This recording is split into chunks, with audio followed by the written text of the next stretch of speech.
Un saludo de bienvenida a todos los que asisten en esta jornada de formación virtual en los temas que hemos abordado en la conferencia pasada con Arturo Valdebenito en temas de astronomía, naturalismo y en esta oportunidad avanzamos en el enfoque de cosmovisiones. Les solicitamos mantener en silencio sus micrófonos. Esta sección será grabada y compartida por las redes sociales con permiso de ustedes. Mi nombre es María Curiel, rectora del Colegio Fundación Cristiana Ignacio Latino de Riohacha, de Colombia, agradecida por la oportunidad y apoyo del Ministerio Respuestas en Génesis, que ha dispuesto el recurso humano y las condiciones para este espacio que apunta a animar y entrenar a docentes, padres de familia, estudiantes y todos los interesados en fortalecer sus fundamentos profesionales desde una perspectiva creacionista.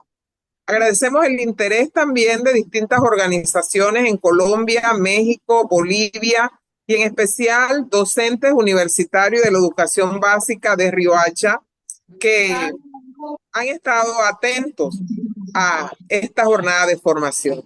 Me acompañan María del Pilar Pierce, supervisora de proyectos del Ministerio de Respuestas en Génesis en español, Tai Telles, coordinadora para el Ministerio Internacional, y Joe Owen, que será presentado por María del Pilar. Joe desarrollará la conferencia Desmitificando Creencias, un análisis crítico de las cosmovisiones. María del Pilar, bienvenida y gracias por estar con nosotros en esta jornada. Gracias, Mari, señora María Curiel, y gracias a todas las personas que nos están acompañando hoy. Es un gusto por parte del Ministerio Respuesta en Génesis, que es el ministerio apologético más grande del mundo. Gracias al Señor tenemos la oportunidad Y de esa María del alcanzar, Pilar también es igual que ellos. de alcanzar y equipar a los cristianos. Apología significa la defensa de la fe, y eso es lo que hacemos de la fe cristiana, y eso es lo que hacemos aquí en Answers in Genesis del Ministerio en inglés, y Respuesta en Génesis, así lo llamamos en español. Entonces, para hoy tenemos el siguiente conferencista. Él estudió propulsión nuclear en la Naval de los Estados Unidos, es teólogo, es conferencista, es escritor y director del Departamento de Idiomas del Ministerio Internacional de Respuesta en Génesis. Esta noche nos acompaña nuestro conferencista Joe Owen, que va a estar con ustedes en el resto del tiempo. Gracias por estar aquí. Owen, bienvenido.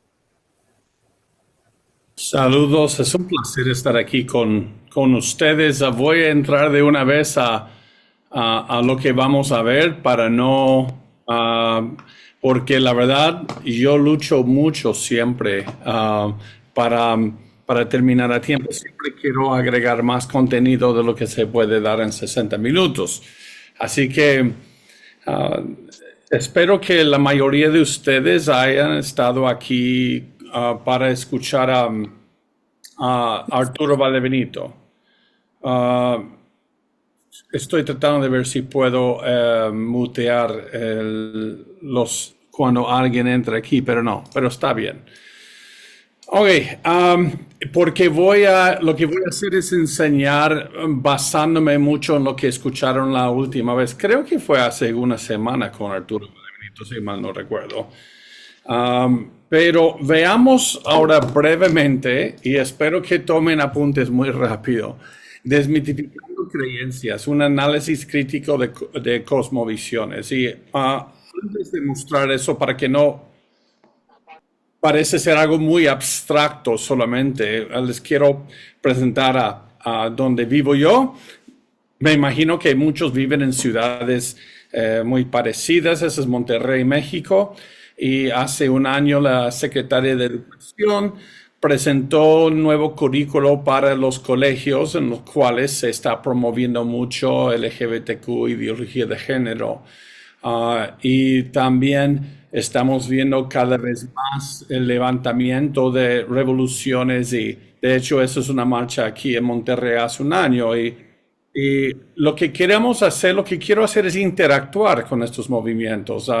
Dejemos un poco el activismo y la polémica, ah, pero de pensar, de pensar qué es lo que está pasando. Pero también el Señor me ha regalado 6 hijos y estoy pensando en qué mundo van a vivir mis hijos, pero más recientemente algo más pasó en el cual ahora no solamente mis hijos, sino ya pidieron a una de mis hijas y me siento un poco viejo, pero ¿en qué mundo se van a criar mis nietos?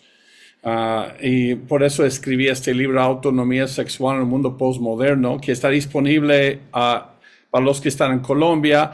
Está disponible en Colombia, en CLC, Colombia, Unilid. Creo que aún se venden en Respuestas en Génesis. Luego, Pilar, al final me puedes ayudar con el nombre del ministerio de José Pais y Ángela. Evangelio Hoy, en Bogotá. Y también ¿Por qué Dios me hizo niño y por qué Dios me hizo niña? Escribí con mi hija mayor, Abigail. Y estoy por entregar este libro que sale por Editorial Vida en junio de 2025, El Evangelio según Marx, un manual para despolitizar a Jesús en el mundo activista. Pues, veamos rápido. Ustedes aprendieron hace unas semanas sobre el fundamento, el punto de partida de la palabra de Dios, y para los que estaban aquí. Entonces, y aprendimos de la cosmovisión bíblica, la creación buena que hizo Dios, la corrupción, la entrada del pecado y la muerte, y luego catástrofe, el diluvio global. Dios muestra el alcance de su juicio, que es universal, pero salvó a una familia y 2 a 7 representantes de cada tipo de animal. Y luego confusión después del diluvio, la torre de Babel. Dios había mandado al hombre nuevamente a difundir sobre la tierra, porque el hombre es representante de Dios, el hombre y la mujer, en la creación de Dios, y rehusaban, querían edificar una ciudad a su gloria y una torre a su propio nombre. Dios confundió sus lenguajes. Eso provocó las grandes migraciones, y eso aisló acervos genéticos de poblaciones, las cuales formaron lo que hoy llamamos grupos étnicos. Y luego Cristo, quien vino, Dios Hijo, murió por esta raza malvada que somos, y tomó la carga de la pena de pecado sobre sí mismo en la cruz y resucitó entre los muertos, venciendo el poder de pecado, que es la muerte, y ahora está esperando la consumación del plan de Dios de nuevos cielos, nueva tierra, donde se deshace todos los efectos de la maldad. Pues esto es como muy básica imagen de entender una cosmovisión bíblica. Así que con esta cosmovisión estamos hoy en el día de hoy, en el presente, mirando hacia atrás, pero hay una otra que se ha surgido en los últimos siglos. Es un racionalismo fallido del hombre, en la cual niegan lo que enseña la Biblia y postulan procesos aleatorios de múltiples miles de millones de años de la muerte, sufrimiento, opresión, la violación, todo como motores positivos para producir las razas y especies más aptas en un universo aleatorio. Y en esta postura, finalmente, simplemente somos animales pelones erguidos, pero animales. Y con estas dos vamos a ver cómo en el mundo filosófico del mundo occidental, qué nos ha llevado a donde estamos hoy. Y para ver eso, quiero notar algo que dijo el filósofo Aristóteles en el IV siglo antes de Cristo. Hablaba de que hay 3 maneras de llevar a cabo la persuasión, porque yo creo que estos 3, en la verdad, hacen más que persuadir, es una búsqueda de identidad. Aristóteles enseñaba que la capacidad de un orador para persuadir a su audiencia se basa en lo bien que se logra apelar a esa audiencia en tres áreas diferentes: logos, ethos y pathos. Considerados en conjunto, estos atractivos forman lo que los retóricos posteriores han llamado el triángulo retórico. En otras palabras, ¿qué es primero? ¿Qué es ethos? Ethos es cuando un papá dice a su hijo: hey, antes de dormir, báñate. Y si el niño dice, ¿por qué? Y si el padre dice, porque yo soy tu padre, está persuadiendo con ethos, usando la credibilidad del autor, la autoridad de quien lo diga. Pero a la medida que el niño crece, luego dice, ¿por qué me debo bañar? Se empieza a incluir cada vez más logos, razonamiento. Ok, miras, porque hay bacterias y las bacterias emiten un olor y es por eso que alguien huele malo y luego hay infecciones si no te bañas. Ya estás apelando a la lógica, al razonamiento. Y el tercero es pathos, cuando te basas en valores subjetivos, creencias de la audiencia y las emociones. Por ejemplo, el padre que dice a su hija, no quiero que andes con ese muchacho, y luego lo ve que el muchacho, hija, me vas a dar un ataque al corazón de tu padre, no hagas eso. Él está apelando ya a emociones. Pero esto no solamente es como se persuade, de esas maneras se han buscado formar las sociedades. En ethos por autoridad, logos por razonamiento, pathos por emoción. En el mundo occidental en el cual vivimos, algo fascinante empezó a suceder hace 300 años. Las monarquías empezaban a derrumbarse y las monarquías regían por ethos, porque lo dijo el rey. Y si el rey lo dice, no obedeces, te quitan la cabeza. No hay debate. Y eso es ese ethos. Y la gente buscaba identidad en esto con su relación a la familia real, de realeza, la nobleza. En feudalismo se buscaba la gente su identidad. Pero empiezan las monarquías a caerse y el mundo por primera vez en mucho tiempo está buscando nuevamente cómo buscar identidad. Y en ese tiempo sale varios personajes, solo voy a mencionar uno aquí, Immanuel Kant. Immanuel Kant dice, mira, no es el ethos, sino es el logos. La identidad humana está en su razonamiento. Somos seres racionales.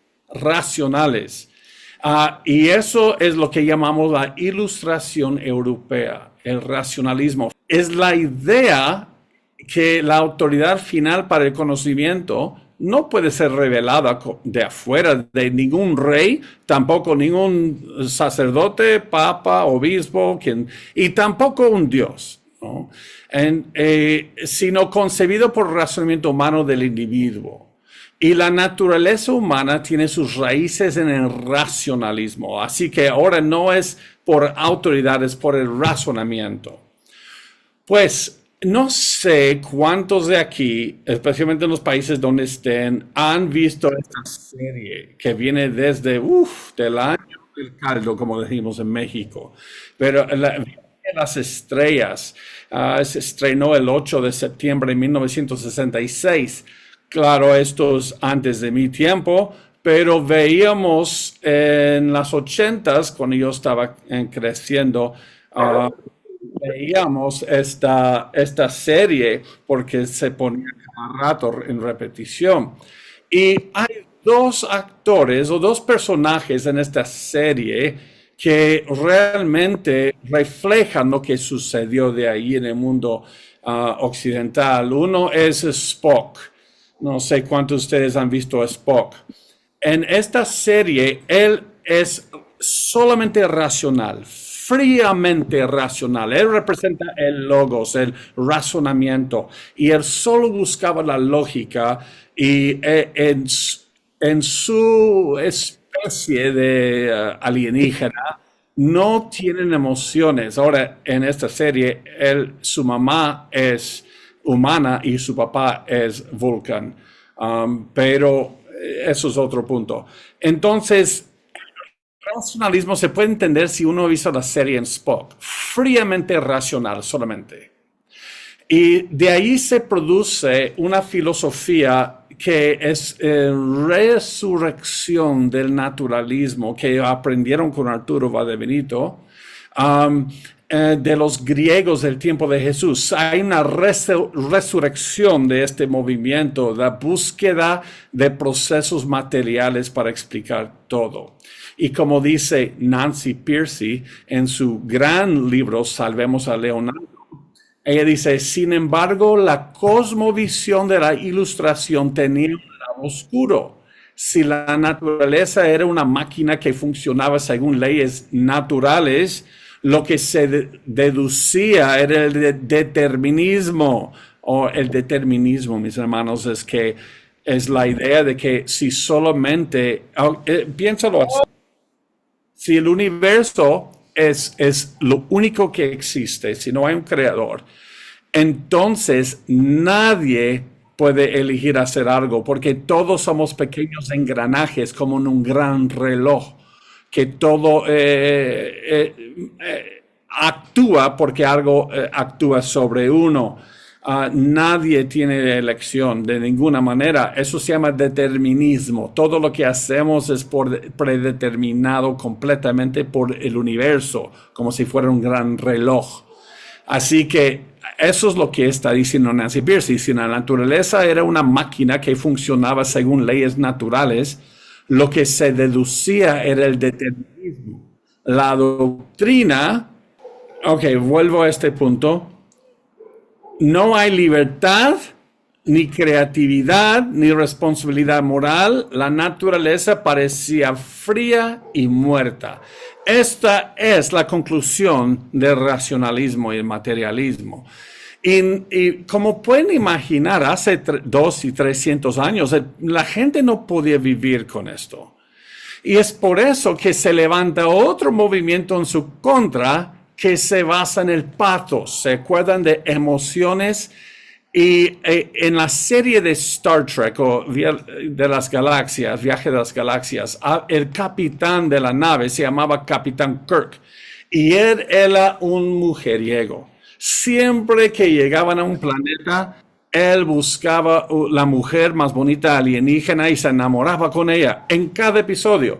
Entonces Spock no le entendía porque el Capitán Kirk se basaba todas sus decisiones en sus emociones y el Spock en solamente lo que es lógico. Y por eso se levanta algo, por eso estoy representando con Capitán Kirk, el romanticismo.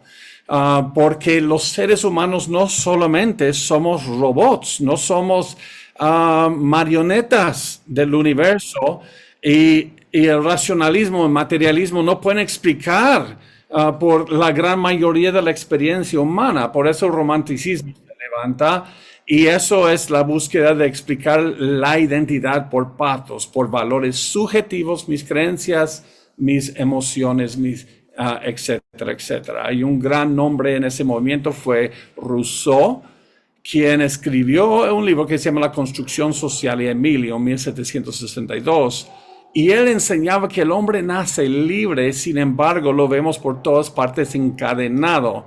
El pueblo se guía mejor no por su razonamiento, sino por sus sentimientos.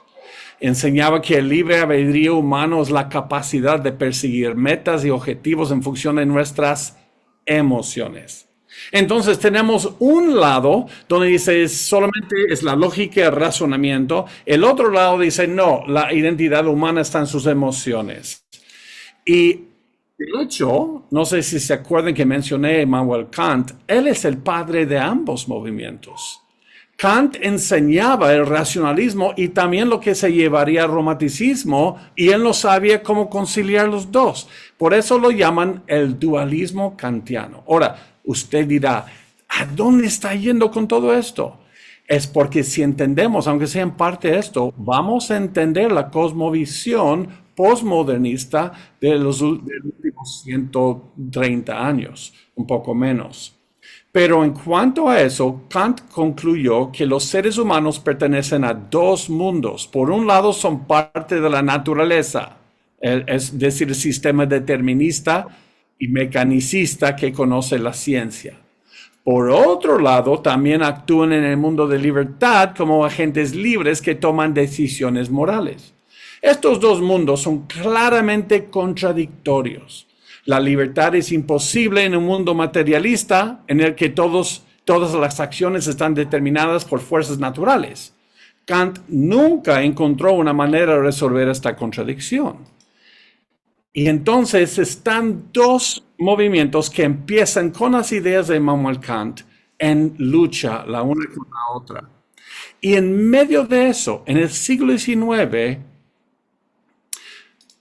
tenemos los movimientos marxistas. Ahora el manifiesto comunista o el manifiesto del Partido Comunista fue el título original. Se escribió en 1848 por Karl Friedrich Engels. Y la idea, y hay tanto que se puede decir de este manifiesto comunista, también Das Kapital y otros escritos especialmente de Karl Marx. Pero lo único, y no voy a entrar en la política, porque en cuanto menciono marxismo, yo siendo de nacimiento norteamericano, muchos asumen luego que yo estoy promoviendo un extremo capitalismo en versus el socialismo, y eso no es el punto de ninguna manera. El punto, lo que quiero mostrar, es su influencia sobre cosmovisiones. Y Karl Marx rechazó completamente la cosmovisión bíblica. En otras palabras, en vez de que Dios hizo una buena creación y se ha corrompido por el pecado, como dice Romanos 8:22, porque sabemos que toda la creación gime a una y aún están con dolores de parto hasta ahora debido a la entrada del pecado humano, él adopta una postura más materialista del pasado, y por eso se puede decir, él pensaba, porque sabemos que toda la creación gime a una, porque estuvo sujeta a la lucha de clases debido a los sistemas opresivos a lo largo del desarrollo evolutivo de las sociedades. En otras palabras, aunque desde una perspectiva naturalista, vemos nosotros a Darwin en el siglo XIX enseñando que simplemente somos animales. Marx, quien escribió antes de Darwin por 11 años, antes habla de otra evolución, es de la sociedad. Él desecha completamente la Biblia y él cree que es lo que provocó el feudalismo, lo cual no es cierto. Y él cree que empezamos en grupos pequeños desde caos hasta utopía, y que en cada etapa se forman, y no tengo mucho tiempo de entrar en eso. Si tuviera una hora completa, les hablaría de Hegel, y él echa las teorías de la lógica de Hegel en su cabeza, de la dialéctica se llama, pero para resumirlo por ahora, que como se unificó un grupo en tribu, pero luego hubo opresión en sus sistemas y que se formó, que formaron clases sociales, y luego forma opresión, y finalmente la clase oprimida se levanta en revolución y forman un comunismo primitivo, pero aún no se ha quitado del sistema toda la opresión. Por eso se forman otras veces clases sociales, lucha de clases, revolución, feudalismo, capitalismo, y estamos ahora en el tiempo de lucha entre las, esperando levantamientos revolucionarios para llevarnos a un comunismo. Y finalmente, si podemos llegar a un comunismo puro, donde todos comparten todo por igual, ya no es necesario ninguna autoridad. El Estado va a caer, porque toda autoridad intrínsecamente es mala, según él, y entraremos en utopía, como en nuevos cielos, nueva tierra, pero aquí. Así que vamos a hacer vamos a salvarnos a nosotros mismos por revolución. Y esto es otra forma de dar otra idea de un evangelio. Y él acuñó la célebre frase que la religión es el opio del pueblo. Siguió su declaración afirmando que abolir la religión cambiaría la felicidad ilusoria de la gente por su felicidad real. En otras palabras, él dice que debido a la religión, los oprimidos tienen esperanzas para nuevos cielos, nueva tierra, por eso no se levantan en revolución con espada. Y entonces tienen una felicidad ilusoria en Jesús, pero tienen que cambiarla para una felicidad real. Y olvidamos de un futuro fuera de este mundo y solo peleemos por utopía aquí.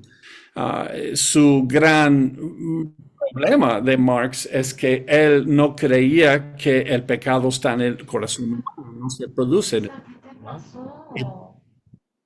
Y por eso si solamente nosotros podemos desechar el sistema, los humanos que son buenos interiormente van a compartir todo por igual. Y obviamente esto no sucedió, el marxismo cayó, de hecho.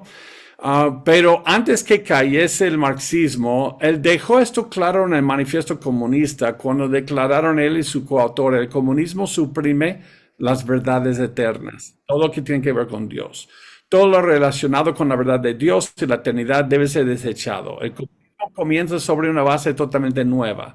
El comunismo suprime toda religión y toda moralidad en lugar de constituirlas sobre una nueva base.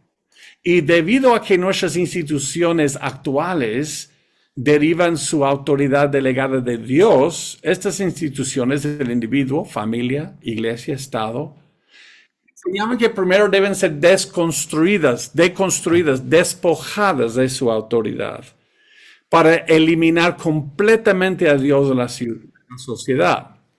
De hecho, para Marx, la liberación de los males del capitalismo no puede ocurrir hasta que todos los rastros de Dios sean eliminados de este mundo. Entonces, para erradicar, es como otro evangelio, erradiquemos el pecado que está en el sistema, no en el individuo, tenemos que deconstruir todo. Así que en vez de ver el pecado como el problema a nivel, porque sí, yo creo que todo el mundo podemos estar de acuerdo que hay opresión, que hay injusticias en el mundo, claro que sí, y de hecho todos aquí hemos experimentado injusticias pero muchos no queremos confesar, todos aquí hemos sido opresores injustos de una manera u otra. Estas ideas no funcionaron, obviamente, y cayó el marxismo completamente, también con el racionalismo. En la Primera Guerra Mundial, porque Marx predecía que ahora vamos a tener revolución y luego el siguiente siglo todo va a ser pacífico y vamos a entrar en utopía. Obviamente no sucedió.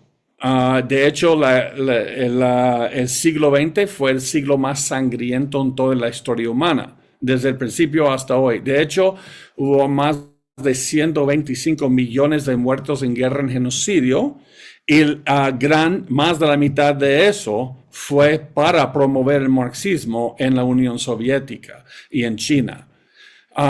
Y eso es más que la suma de los 19 siglos anteriores combinados de muerte en guerra, en genocidio. Es decir, fue un siglo terrible en el siglo pasado. Y obviamente las ideas, sueños guajiros de Marx cayeron y lo que ganó fue el romanticismo. Y ahora ya no lo llamamos tanto romanticismo, sino por otro nombre, el posmodernismo, el relativismo. Es la idea de que la verdad está en mis emociones, no en algo racional, no en algo objetivo. Por eso dicen que cada cabeza es un mundo. Cada cabeza es un mundo, porque todo se vuelve lo subjetivo. ¿Se acuerdan del pathos? Tiene que ver, la verdad está en valores subjetivos, no objetivos. Y quizás ahora están empezando a reconocer lo de pronombres preferidos hoy, Cada uno exige que lo llame de acuerdo a sus valores y sus creencias subjetivas basadas en sus emociones. Yo sé que les he dado mucha información, pero espero que me puedan aguantar un poquitito más, porque hay una nueva versión del marxismo que va a intentar salirse, ya que cayó el marxismo en lo que llamamos neomarxismo, marxismo social o cultural. En breve, hay un grupo de profesores que empezaban a reunirse en 1923 en la Universidad de Frankfurt, Alemania, que después se llamaría en su grupo la Escuela de Frankfurt, empezado por Karl Grünberg. Y él juntó varios eruditos a ver cómo pueden salvar el marxismo, porque había caído. Ellos, entre varias cosas, decidieron introducir las enseñanzas del padre de la psicología moderna, Sigmund Freud. Y mira lo que enseña Sigmund Freud. No sé si han escuchado sobre eso, libido versus tánatos. Libido versus tánatos, perdón. Libido es el deseo sexual y tánatos tiene que ver con todo lo perverso sexual. Tánatos, de hecho, es una palabra en la Biblia para la muerte. Es este concepto originado por Sigmund Freud para significar la energía instintiva, fisiológica o psíquica asociada con los impulsos sexuales, y en sus escritos posteriores con toda actividad humana constructiva. Así que el libido es todo impulso sexual que lleva a algo constructivo para la raza humana, y tánatos es toda la perversión sexual que lleva a perdición para los humanos. Finalmente, Sigmund Freud deduce que toda la vida se basa en impulsos sexuales. Es el propósito de la vida. Ahora, la psicología moderna ha desechado varias de sus enseñanzas, pero en esta no. Todavía se basa en eso, les voy a mostrar. Y entonces, Frankfurt están viendo cómo modificar el marxismo, y ellos encontraron el trabajo de un italiano, Antonio Gramsci. Antonio Gramsci enseñaba hegemonía cultural, y fue su explicación para saber por qué no funcionó el marxismo. ¿Por qué no funcionó? Y él llegó a la idea de hegemonía cultural, y eso es la hegemonía cultural. Se refiere a la dominación o gobierno mantenido a través de medios ideológicos o culturales. Generalmente se logra a través de instituciones sociales que permiten a quienes están en el poder influir fuertemente en los valores, normas, ideas, expectativas, cosmovisiones y comportamientos del resto de la sociedad. Déjenles explico esto muy rápido. Es la idea, Antonio Gramsci enseñaba que la razón que las ideas de Marx no funcionaron es porque Marx asumía que si tú quitas los bienes económicos de los en poder, que todo se va a arreglar. Pero Antonio Gramsci dice, no, pero los en poder han lavado el coco, por decir, a la sociedad, al enseñarles que sus valores de los poderosos son objetivos para todos. Y han usado, de hecho, la religión para hacer eso. Entonces, el pueblo psicológicamente no ha levantado en revolución a llevarnos a utopía, porque ellos fueron sujetos a los valores de los que están en poder, valores que solamente convienen a la clase dominante. La hegemonía cultural funciona al enmarcar la cosmovisión de la clase dominante. Entonces, cuando yo enseño las 7 Cs, cuando yo enseño que Cristo es el camino, la verdad, la vida, nadie llega al Padre sino por Él, hay que arrepentirnos, eso es lo que Dios dice sobre la sexualidad, el matrimonio, la identidad. Ellos dicen, sí, estos son tus valores subjetivos, y estás usando tus valores para controlar al pueblo. Entonces, toda verdad es subjetiva, no más. y se usa como si fuese universal objetiva para dominar a los demás. Y en la escuela de Frankfurt, Max Horkheimer ellos usan esas ideas de Gramsci, y también Max Horkheimer llega a ser presidente en 1930, y él acuña un término que se llama teoría crítica. Ahora, ¿qué es teoría crítica?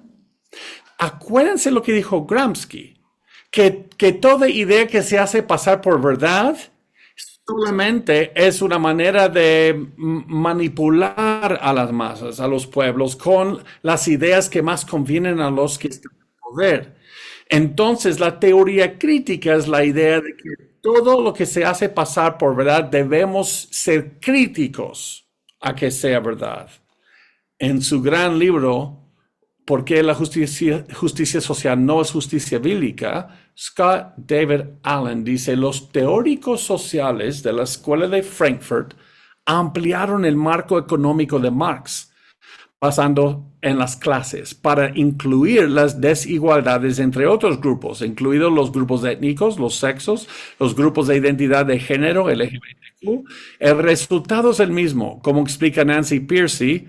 Al igual que el marxismo clásico, la solución propuesta es elevar la conciencia, tomar conciencia de uno mismo como grupo oprimido y luego levantarse contra el opresor. En otras palabras, están diciendo, no existe verdad absoluta. Y si existe verdad absoluta, no la pudiésemos conocer. Y todo lo que se hace pasar por verdad es solamente grupos tratando de oprimir a otros grupos.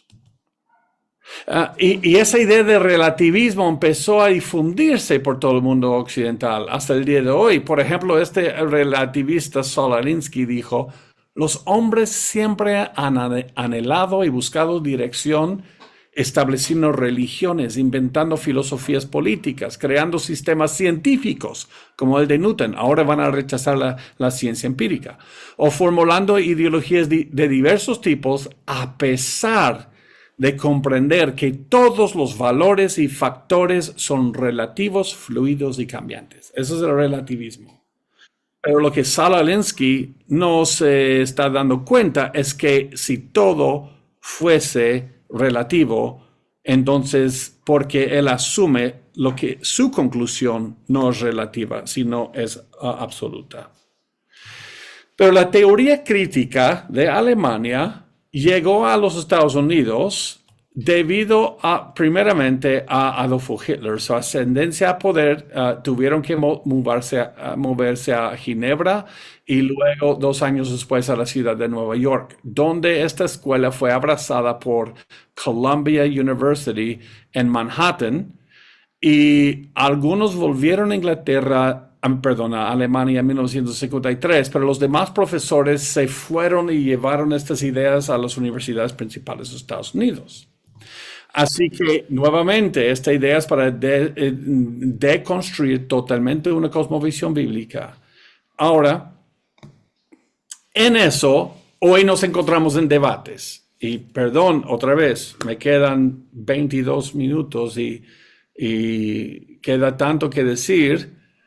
Pero si no podemos procesar todo lo que hemos visto, a menos esto. Hoy todo el mundo está debatiendo sobre el matrimonio, identidad, el uso del sexo, etcétera, etcétera. Y lo que muchos no se dan cuenta es que hay toda una trayectoria de pensamiento detrás de eso. Por eso nadie se entiende. Por ejemplo, en Génesis, para un cristiano, es donde encontramos el fundamento para el matrimonio.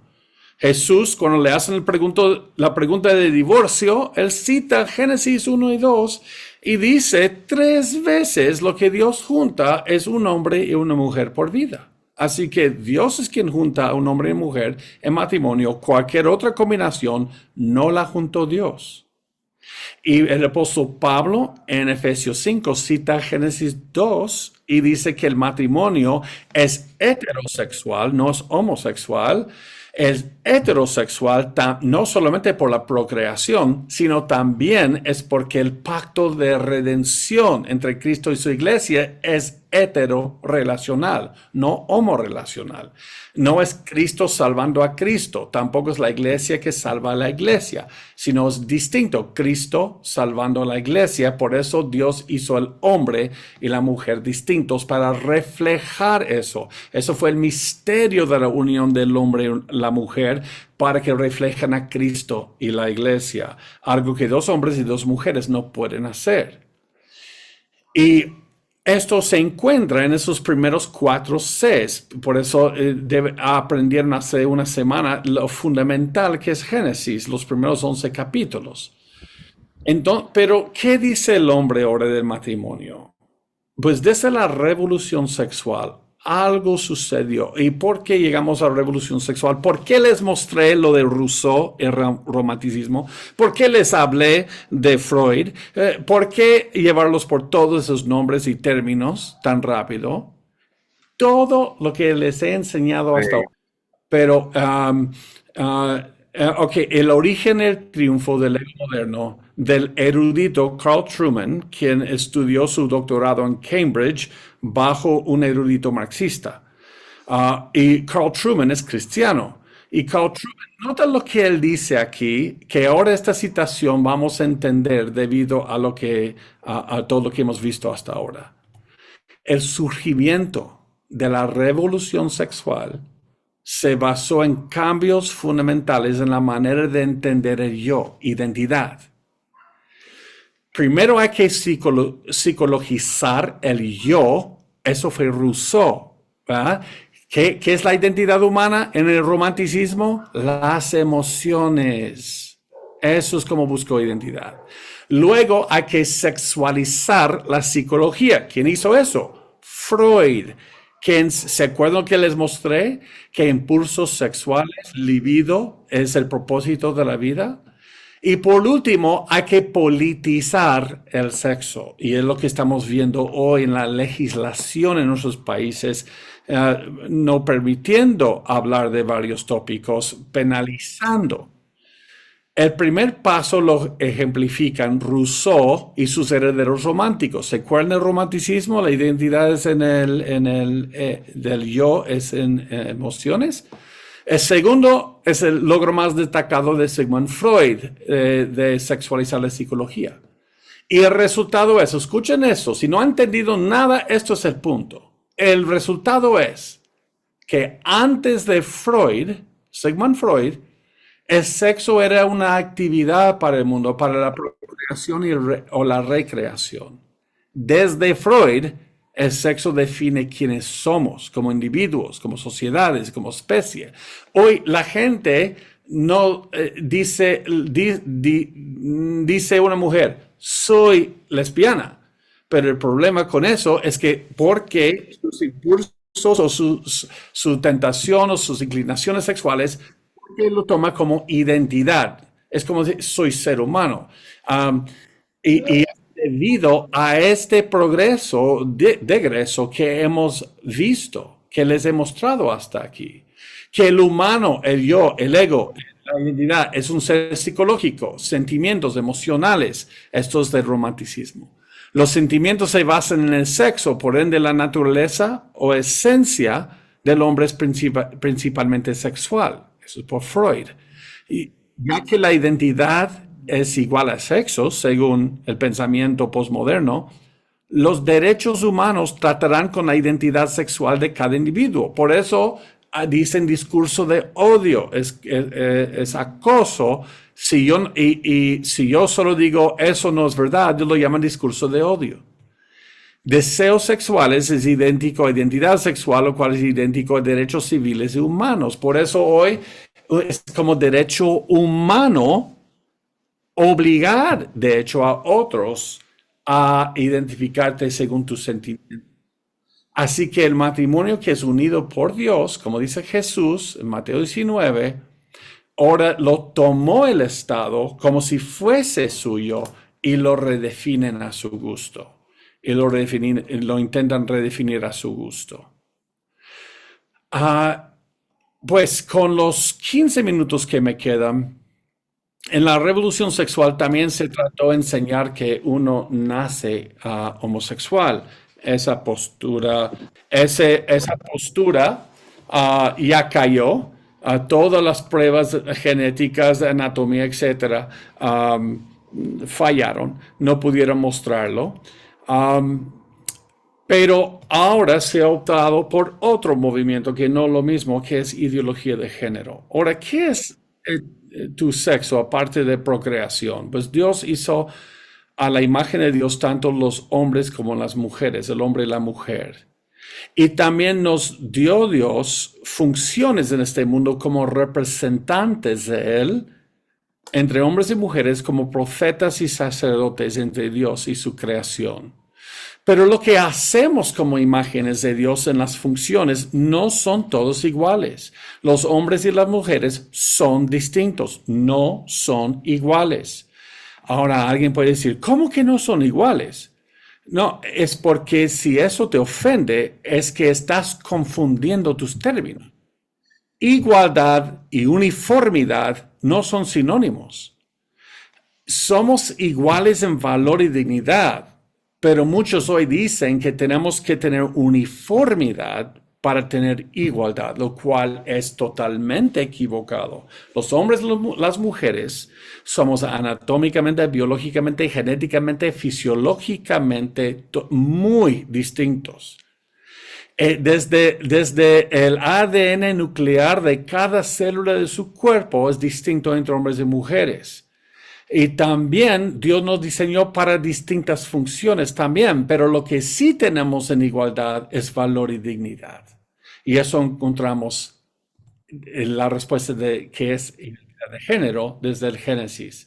Pero ¿qué enseña el mundo? Ya que cayeron las ideas racionalistas de las 90s de decir que uno nace gay, no lo pudieron comprobar, optaron por volverse a romanticismo de las emociones por identidad de género. Y volvieron a salir los escritos de Simone de Beauvoir, que mediados del siglo pasado escribió el libro El segundo sexo, en 1949, que empezó lo que se llama la segunda ola del feminismo, en las cuales ella enseña en contra de lo que después será llamado el movimiento que uno nace gay. Ella dijo, no, la hembra es mujer en la medida en que se siente como tal. Algunos datos biológicos, como nació, por ejemplo, esenciales, no forman parte de su situación vivida. No se nace gay, no se nace de ninguna manera. La naturaleza no define a la mujer, es ella quien se define a sí misma. Tuvo la idea de que ninguna mujer nace mujer, sino se hace. La familia bíblica es una construcción para controlar y oprimir. La sociedad debe criar a los niños para salvarlos del pensamiento patriarcado, no como instituciones. Hay que abolir la familia, y fue comprometida marxista en la cual se apoyaba en lo que dijo Marx: hay que abolir la familia. La sagrada correlación entre padre y hijo se vuelve más asquerosa. Y de hecho, lo mismo están diciendo los marxistas hoy del neomarxismo. Nuevamente, Scott Allen cita a dos profesores de la Universidad de Warwick y la Universidad de Wisconsin-Madison. Según los profesores, Adam Swift de la Universidad de Warwick, creo Inglaterra, Europa, y Harry House de la Universidad de Wisconsin-Madison en los Estados Unidos, mira lo que dicen: si la familia es la fuente de la injusticia en la sociedad, entonces parece plausible pensar que si aboliéramos la familia, habría un campo de juego más equitativo. Y después, eso es un ataque contra la familia, no para derechos de la mujer. De hecho, Shirley Firestone, feminista más conocida desde Simone de Beauvoir, ella siguió las enseñanzas de Simone de Beauvoir en la dialéctica del sexo en 1970. Solo noten lo que dijo aquí. De modo que, así como para asegurar la eliminación de las clases económicas, está hablando del marxismo aquí, se requiere la rebelión de la clase baja, el proletariado. y una dictadura temporal. Si toma de los medios de producción para asegurar la eliminación de las clases sexuales, se requiere la rebelión de la clase baja, las mujeres, y la toma del control de la reproducción, no solo la plena restauración a las mujeres de la propiedad de sus propios cuerpos, sino también se toma temporal del control de la fertilidad humana, la nueva biología de la población, así como todas las instituciones sociales de la procreación y la crianza de los hijos. Y así como el objetivo final de la revolución socialista no era solo la eliminación del privilegio de la clase económica, sino de la distinción de clase económica en sí. Ahora, mira cómo termina. Así, el objetivo final de la revolución feminista debe ser, a diferencia del primer movimiento feminista, no solo la eliminación del privilegio masculino, sino de la distinción sexual en sí. Las diferencias genitales entre los seres humanos ya no importarían culturalmente. Y lo que está promoviendo, basado en el segundo sexo de Simone de Beauvoir, es lo que hoy llamamos ideología de género. Es decir, ya no hay ninguna distinción cultural de identidad entre hombres y mujeres, en roles, funciones, identidad, etc. Y muchos hoy están cediéndose a estos movimientos y muy jóvenes. Y por lo que parece, el mundo no le importa que entre 32 y el 50% de las personas transgénero cometen un intento de suicidio. Eso es una tasa múltiples veces mayor que cualquier comunidad de suicidio. Y varios dicen, sí, se están suicidando por el estigma y la discriminación directamente relacionados con los factores de riesgo de suicidio. Están diciendo, se están suicidando porque el mundo no está abrazando este movimiento. Pero eso no es cierto, porque esta tasa de 32 a 50% de suicidio entre transgénero, aún en lugares como Suiza, esa tasa es igual, donde esta ideología es aceptada. En otras palabras, hay un problema mucho más profundo y tenemos una respuesta pastoral de ayuda, no de condenar, no de condenación. Y entro mucho en este tópico en autonomía sexual en el mundo postmoderno, también para niños, pero para terminar esa parte, el mundo está viendo cómo definen género. Me quedan 8 minutos. Ok, entonces veamos un punto más, es la injusticia. ¿Se acuerdan que les mostré que según la Biblia el pecado viene de corazones malvados? No es sistémico, sino es del corazón, porque Dios creó al hombre a su imagen y semejanza, varón y hembra. Y dice Santiago 2:1, hermanos míos, que vuestra fe en nuestro glorioso Señor Jesucristo sea sin acepción de personas. No debemos nosotros maltratar a personas y para tratar mejor a otros. Debemos amar a nuestro prójimo. Pero la Biblia no lo deja allí, porque habla de la responsabilidad del individuo. Nadie debe abrazar la identidad de victimización, porque el que no trabaje, que no coma. Aún cada uno debe ser responsable y no usar su propia responsabilidad y falta de disciplina y prudencia en esta vida y hacerse víctima del sistema en vez de decir, ¿y qué tuve yo que ver con eso? ¿Fui diligente? Y dice Génesis 2, habla de la doctrina de la labor, que todos hemos de trabajar. Y la justicia que nosotros buscamos, primeramente que nada, es la justicia por la fe, porque todos somos opresores, todos somos victimarios. No solamente hemos sido victimizados, somos victimarios también. Y eso encontramos el fundamento de eso en los primeros 11 capítulos del Génesis, los primeros 4 Cs, como aprendieron de la semana pasada. Pero la Biblia habla en contra de la injusticia al enseñar imparcialidad, pero con responsabilidad personal. Pero ¿cómo ve el mundo la injusticia? Pues otra vez, no ven que el hombre es un pecador. Entonces, si hay maldad, debe ser por sistema solamente.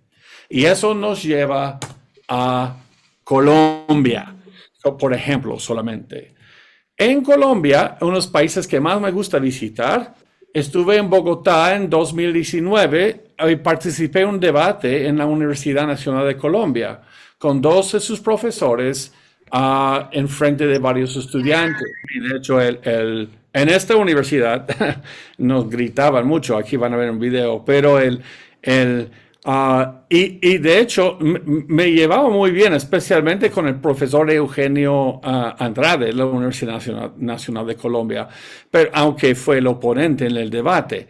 Pero noten algo ahí. Yo fui con Dr. Nathaniel Jensen, quien tiene su doctorado en biología celular y desarrollo de Harvard, y él y yo contra dos de los profesores.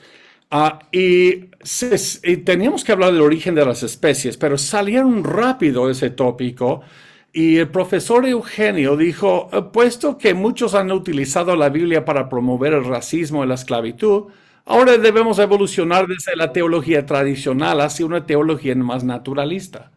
La Biblia no pudo resolver los dos problemas más importantes que enfrentamos hoy, el cambio climático y la desigualdad. La teología de hoy proviene de la tierra o el mundo mismo, no de un libro antiguo. Ahora, yo lo desafié cuando me levanté y dije, ok, si no fueran por los cristianos, quizás aún la esclavitud estuviera aquí hoy. Porque William Wilberforce, por su fe, John Newton, su mentor, quien escribió su libro de Gracia, que antes fue capitán de naves de trata de esclavos, pero se arrepintió al conocer a Cristo. Abraham Lincoln, basado en una cosmovisión teísta, detuvo la esclavitud. Pero ¿hubo cristianos que tenían esclavos? Sí. Pero cuando los cristianos lo hacen, no hacen en contra de lo que enseña Jesús y lo que Pablo habló de los ladrones de hombres como pecadores. Pero cuando alguien con una cosmovisión naturalista tenían esclavos, ellos lo hacen de acuerdo a su cosmovisión. La cosmovisión naturalista, la conclusión lógica es que la esclavitud solamente es parte de la supervivencia de más apto. Así que, pues, nuevamente, el pecado no está en los que no son cristianos, si son cristianos o católicos o budistas. No, el pecado está en el corazón humano. Todos tenemos pecado y por eso el Evangelio es lo que nos libra de eso y finalmente nos librará por completo. Pero luego terminó enseñando esto. Mi maestro, un sacerdote jesuita, me dijo algo que nunca olvidaré. Jesús en Mateo 25, ahora en Mateo 25, y me quedan 2 minutos, así que no voy a decir rápido, hay una parábola sobre cuando Jesús vuelve, va a separar las cabras de las ovejas y lo que hiciste a más pequeño entre ellos, hiciste por mí. Ok, él dice, esa parábola dice, o no parábola, pero esa manera bastante metafórica que Jesús enseñó, nos enseñó que no importa lo que creamos.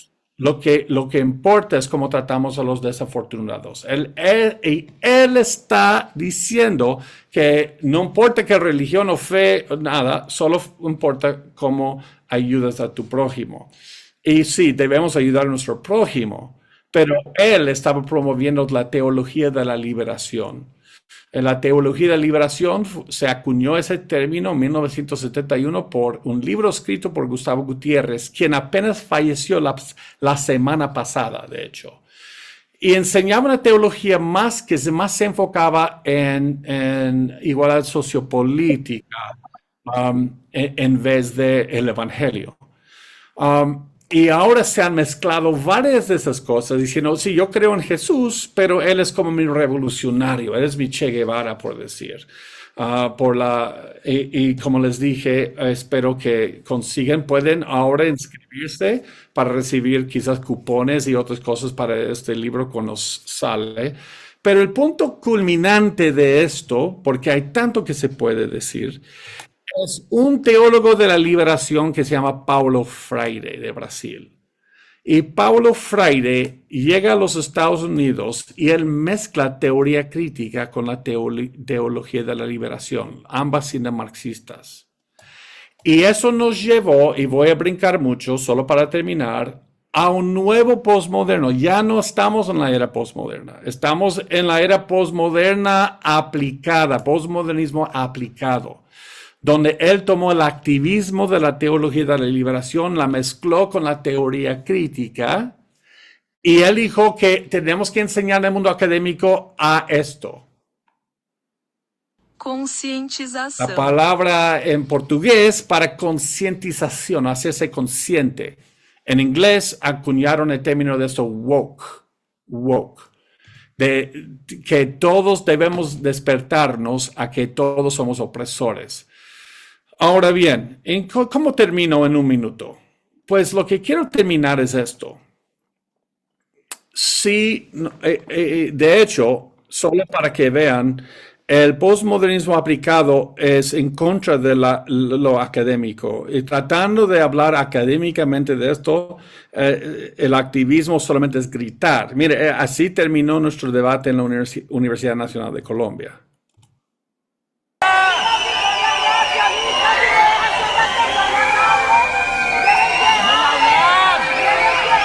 Como puedes ver, en vez de tranquilamente, como de una manera con templanza, hablar y interactuar con estas ideas, es más fácil solo gritar. Y eso es el activismo actual que estamos viendo. Y muchas ideas han entrado aquí. Por eso dicen, si has de creer en Jesús, entonces Jesús es pro-gay, es pro-feminista, él es pro-ideología de género, es pro-todo, porque las únicas verdades son las verdades sentidas de cada persona. Y el problema es que en medio de eso se pierde el evangelio. El evangelio es que todos somos opresores, todos detenemos la verdad de Dios con nuestra injusticia.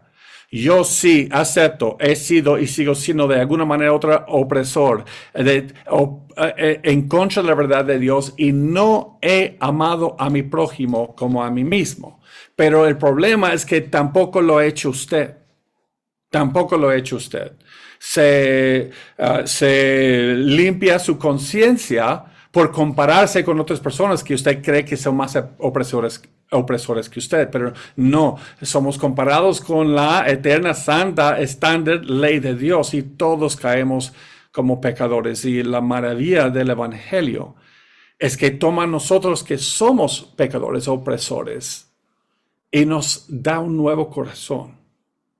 Y la iglesia hoy, estoy confiado en eso, confío en el Señor. La iglesia hoy, si pudiese unirse alrededor de estas verdades y no dejarse desviar por estas cosas, podemos hacer una muestra en amor como siempre se ha hecho. Spurgeon es uno de los mayores que lo han hecho y otros en la historia de la iglesia que van y aman, no se dejan llevar por ninguna inclinación política, ni uno lado al otro, y llevan la verdad al pueblo del reino de Dios. Y ellos llevan esperanza a un mundo perdido, y eso es mi oración también para todos los que están aquí.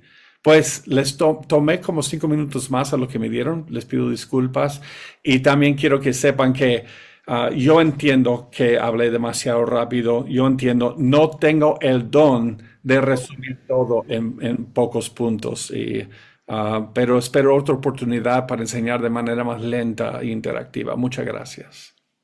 Muchísimas gracias, Joe Owen, el director del Departamento de Idiomas de Respuesta en Génesis. Gracias por su participación, su buena charla. Es una charla bastante educativa. Como diríamos en lo bueno, el buen colombiano, hay mucha tela que cortar. Va a haber esta presentación, va a estar en las redes sociales de Fundación Latino. La señora María Curiel va a trabajar con su equipo para dejarlo disponible en las redes sociales. Sí. Y yo quiero invitar a todos los docentes, docentes universitarios, los docentes, los profesores también de escuela secundaria, los padres de familia, que revisen, que tomen un tiempo para revisar esta presentación cuando le notifiquen que va a estar en las redes sociales de Fundación Latino. Excelente. Yo voy a hacer, quiero no resumir porque esto no se resume, esto se debe de estudiar, pero sí quiero resaltar de que hay una lucha entre dos cosmovisiones. Entonces nosotros necesitamos escoger cuál cosmovisión vamos a abrazar. Está la palabra de Dios, el cual permanece para siempre, y está la palabra del hombre. Recordarle el versículo que dice, la hierba se seca y la flor se marchita, pero la palabra de nuestro Dios permanece para siempre. Isaías 48. Quien cuida la mente, el corazón, la integridad del hombre es Dios mismo. Recordemos que Jesucristo es el camino, la verdad es la verdad y es la vida. Entonces, para que podamos, podamos pensar en todo lo que hemos aprendido hoy, pero también que podamos tomar una decisión de responsabilidad. Si usted tiene alguna pregunta, por favor puede escribirnos a info@respuestaengenesis.org. Repito, info@respuestaengenesis.org. También lo he compartido en el chat. También tenemos un representante, un ministerio amigo de Respuesta en Génesis en Colombia, se llama Evangelio Hoy. Puede visitarlo en www.evangeliohoy.org. También está en el chat.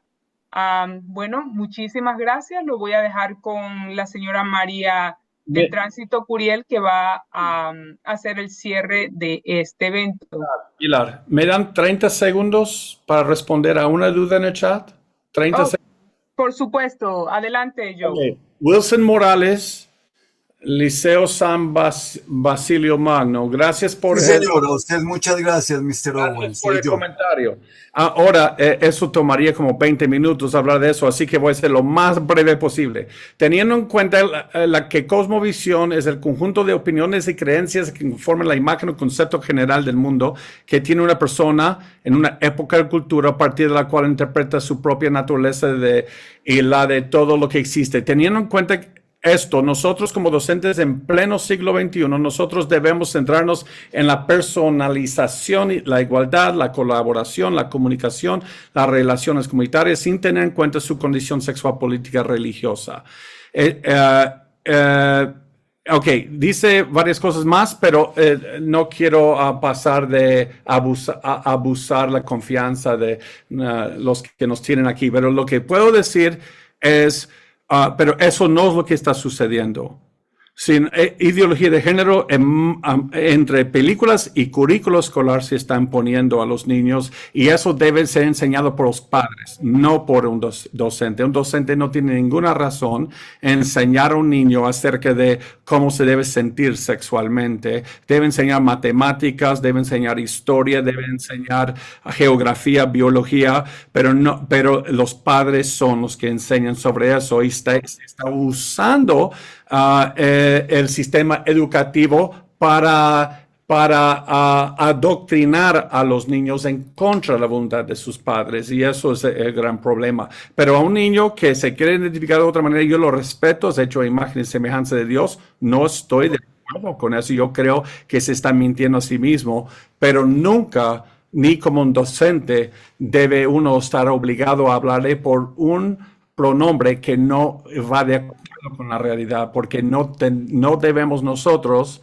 como autoridades en enseñanza, no debemos nosotros ser obligados a vivir una vida ilusoria que no concuerda con la realidad.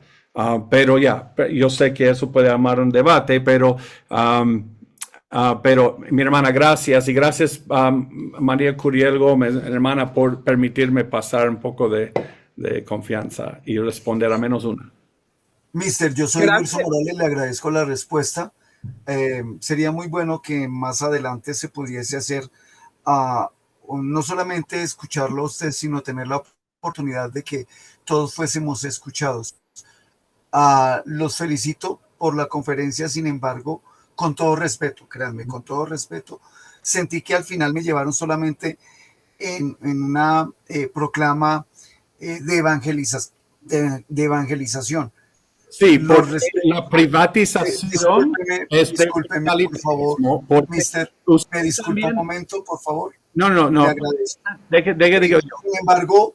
Sin embargo, le agradezco simplemente, Sí. soy creyente, lo que han Ajá. dicho no va en contra de mi pensamiento, pero sí hubiese sido maravilloso el Ajá. poder llegar y discutir más adelante en ese sentido, porque pues yo sé que era su conferencia, pero quedamos quienes de pronto tenemos otra visión a nivel de pedagogía, me refiero yo, pensé que iba solamente a nivel de pedagogía y hay Sí. que desentrelazar muchas cosas de pedagogía y la parte del cristianismo como tal, porque recordémonos que hay muchos padres de familia que no son cristianos, no Sí. son ni católicos, y cuando nosotros les hablamos de la palabra de Dios, también se ofenden. Entonces, esa es la otra contraparte, mister, Sí. ¿vale?